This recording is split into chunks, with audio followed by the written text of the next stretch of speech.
Di tengah Kabupaten Sumedang, berdiri sebuah situs bersejarah yang menyimpan warisan besar Sunda. Sumedang Larang tidak lagi hanya menjadi kerajaan kecil di Tatar Sunda, melainkan pewaris simbolik dan politik dari kejayaan Sunda. Prabu Geusan Ulun, yang juga dikenal dengan nama Pangeran Angkawijaya, ia adalah putra dari Pangeran Kusumadinata Apeng, atau yang dikenal sebagai Pangeran Santri, Raja Sumedang Larang, yang memadukan kekuasaan dengan nilai-nilai keagamaan dan kebudayaan. Para bangsawan Pajajaran datang menghadap Geusan Ulun, membawa serta mahkota pusaka yang dikenal sebagai mahkota Binokasi Sangyang Pake. Mahkota tersebut merupakan simbol kedaulatan dan kebesaran kerajaan Sunda. Dengan diserahkannya mahkota dan atribut kerajaan lainnya, Prabu Geusan Ulun diakui sebagai penerus sah kerajaan Pajajaran. Di balik pagar besi dan rindangnya pepohonan tua, terhampar sebuah ruang sakral yang menjadi saksi sejarah panjang Tatar Sunda. Inilah kompleks makam Prabu Geusan Ulun, Raja Sumedang Larang. Dalam masa pemerintahannya, Prabu Geusan Ulun memindahkan pusat administrasi kerajaan dari kota Kutamaya ke wilayah yang kini dikenal sebagai Dayeuh Luhur, tepat di kaki Gunung Rengganis. Di tempat baru inilah, setelah wafat, beliau dimakamkan. Menjadikan area ini bukan sekadar tanah pemakaman, tetapi simbol kebangkitan dan kesinambungan sejarah Sunda. Namun, kompleks makam ini bukan hanya tempat peristirahatan bagi sang raja. Di sini pula dimakamkan istrinya, Ratu Hanasbaya, serta anak-anaknya. Di sisi lain, terdapat pula makam juru kunci, penjaga spiritual yang menjaga tempat ini dengan penuh hormat dari generasi ke generasi. Tak jauh dari lokasi utama, berdiri pula makam Patih, orang kepercayaan Prabu Geusan Ulun yang turut mendampingi dalam masa kejayaan pemerintahannya. Yang paling mencolok, makam Prabu Geusan Ulun sendiri terletak di puncak tertinggi, sebagai bentuk penghormatan dan simbol kepemimpinan tertinggi dalam struktur kerajaan. Di puncak itu masih tersisa sebuah batu bersejarah yang dipercaya menjadi bagian penting dari situs tersebut, menandai keagungan dan kedudukan spiritual sang raja. Suasana makam ini tenang, penuh kehormatan.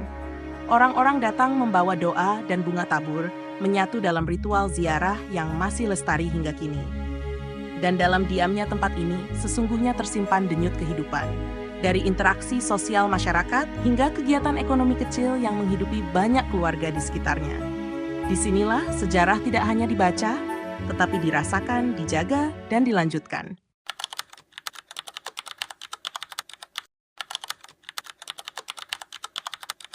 Oke, sebelumnya Assalamualaikum warahmatullahi wabarakatuh. Waalaikumsalam. Ya, mungkin kami sebelumnya dari Universitas Siliwangi, Ya. kebetulan kesini ditugaskan dari dosen pengampu kami terkait mata kuliah ekonomi politik. Iya. Kebermanfaatan terkait ayana tempat ziarah ieu kanggo ekonomi di masyarakat. Iya. Iya. Kurang gitu pamikitan sasasi teh kisah sabaraha nih Bapak Ya. apa dia?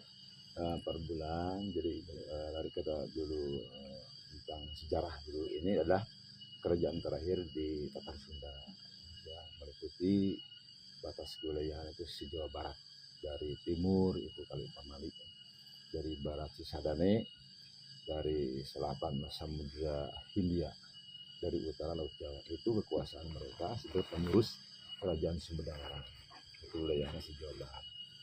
Siapa namanya? Itulah Prabu Geusan Ulun, atau yang disebut dengan Pangeran Angkawijaya, atau juga Kusumadinata II. Itu kerajaan yang kedua. Patihnya atau panglimanya Mahja Perkasa bin Batara Kusuma asal Sangyang Hawu, dan ratunya juga ada Ratu Sebaya. Ini adalah tahnya di Desa Deluhur, Kecamatan Ganes, Kabupaten Sumedang. Ini masuk situs Tegar Budaya wilayah Kabupaten Sumedang yang undang-undangnya sudah tertera, ada 592 tentang situs Tegar Budaya. Nah, mengenai hal tentang pengunjung yang rata-ratakan itu satu bulan sekitar 2.000 orang. 2.000 orang. Itu manfaat materi ini masuk juga situs Tegar Budaya sebagai tujuan wisata ziarah religi. Kalau dekatan orang sini, kalau nggak ada situs ya mungkin hanya 2-3. Sekarang hampir tidak hitung dengan jari. Lebih dari 25 itu warung kecil, juga untuk UMKM.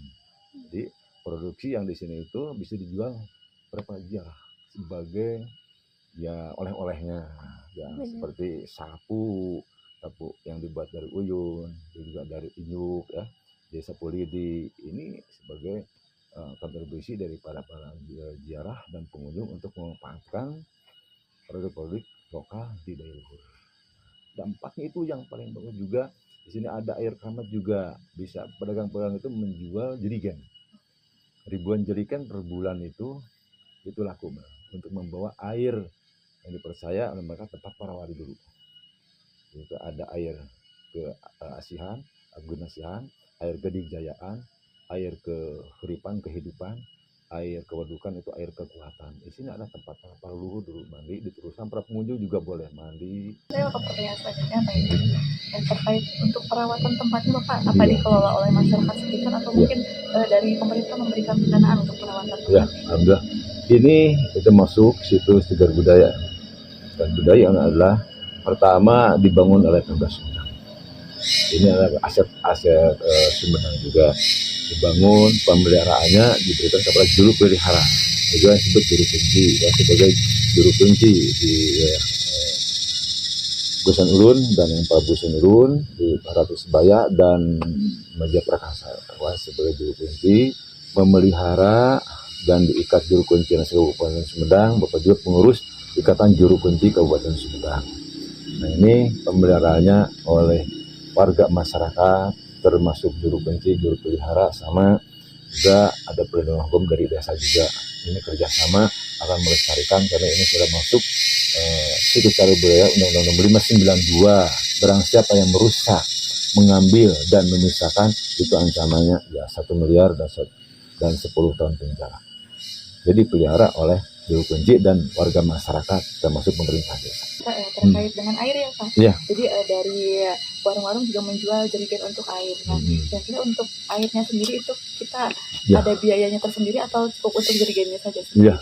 Untuk jerigennya saja karena dilihat oleh warga masyarakat juga dapat pengunjung juga manfaatnya besar sekali. Ya dipercaya ya untuk pengobatan juga ya untuk kebugaran ya intinya lah supaya sehat. Jadi mandi di tempat air keramat itu dengan diuji di lab itu sampai 7,8 pH. Jadi airnya jernih. Dari mana itu? Ya itu di lingkungan daripada makam Palimah Meja Prakasa. Jadi airnya ada 4 tempat mandi.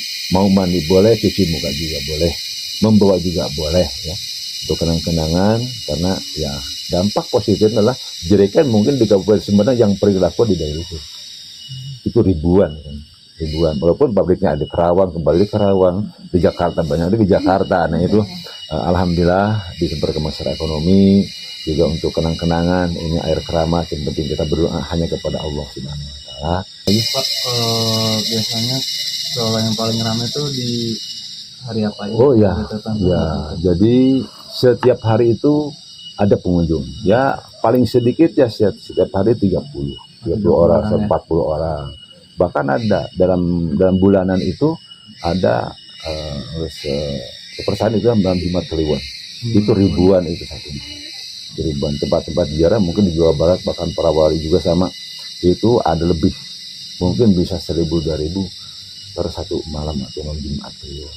Nah, kalau tahunannya itu ada yaitu Maulid Nabi itu ya ribuan satu bulan full. Bahkan bisa mencapai 5.000 sampai 10.000 pengunjung dalam satu bulan itu di 24 jam beroperasi itu. Dan satu bulan di tahun 1 sampai akhir. Dari mana pengunjung? Ya dari manapun pernah datang. Banyak yang dari luar negeri, yang dari Eropa, dari Prancis, dari Australia juga, apalagi Singapura, Malaysia ya, banyak yang berkunjung mengotot sejarah situs cagar budaya yang ada di Kabupaten Sumedang. Ya, jadi tiap hari juga nggak pernah kosong.